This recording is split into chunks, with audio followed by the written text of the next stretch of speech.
How often do you buy something and not know what it costs? Probably not very often, particularly if you're careful with your money. Most people are, particularly nowadays, careful with their money. So it makes no sense to buy a customer and not know how much it costs to buy the customer. Would you agree? And yet every day I meet with business owners, franchisees and franchisors, and when I ask them, how much does a customer cost you?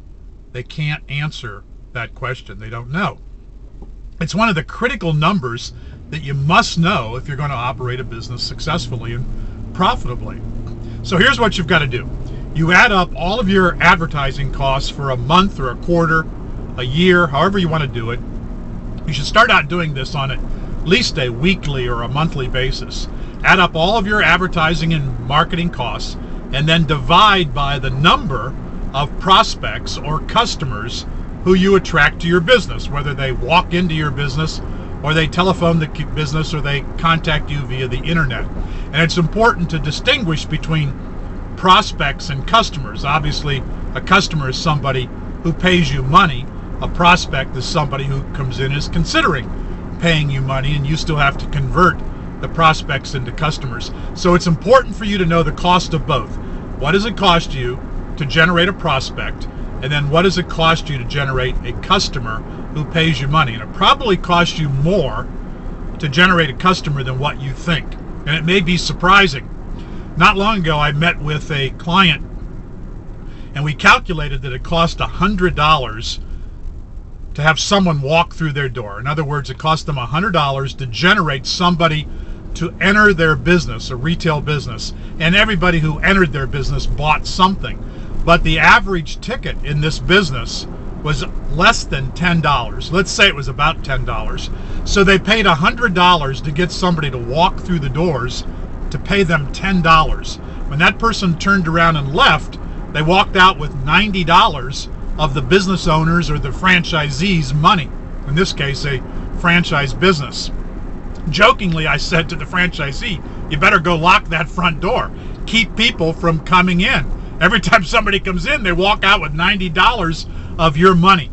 Well, the point there being that that's what the transaction was. It was a $10 transaction, the average transaction. Now, there certainly were things that could have been done to increase the average transaction, $12, $15, probably not too much more than that for a single transaction.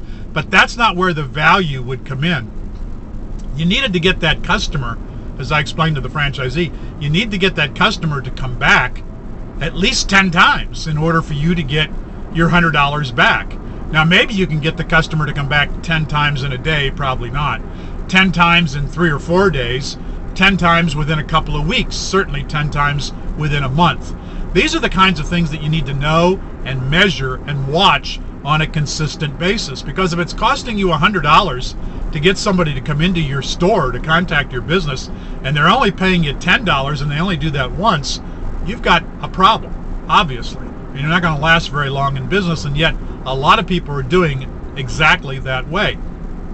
It's also important to know how many prospects you get for the amount of money that you spend on your advertising, and then how many of those prospects do you turn into customers. So you've got to work that number as well. And then you've got to determine the value of a customer. People think, well, the customer's worth $10. They came into my store, they spent $10, that's the worth of a customer. No, that's not the worth. That's a one-time transaction. You should be able to keep that customer for a lifetime. Now, a lifetime might only mean 3 or 4 years, maybe 7 years. Average lifetime for a customer in retail in the United States is about 7 years. People move, people die, things happen. The economy changes, the market changes, the neighborhood changes. Used to be that somebody would be willing to drive 3 miles to get to your store, but now a competitor is open only a mile away, and they're going to go to the competitor instead of going to you. What's the lifetime value of a customer? You've got to compute that. Let's say that a customer comes in 10 times a month and spends $10. Okay, the monthly value is $100. 12 times a year, you got $1,200.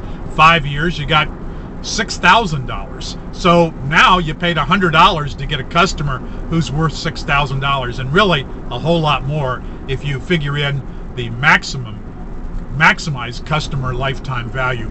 We'll save that for another time. For right now, add up all your marketing costs and your advertising costs, divide by the number of customers, and find out what it cost you to buy one customer. Then keep that customer coming back as frequently as you can, spending as much as you can. This is John Hayes with FranchiseMastermind.com.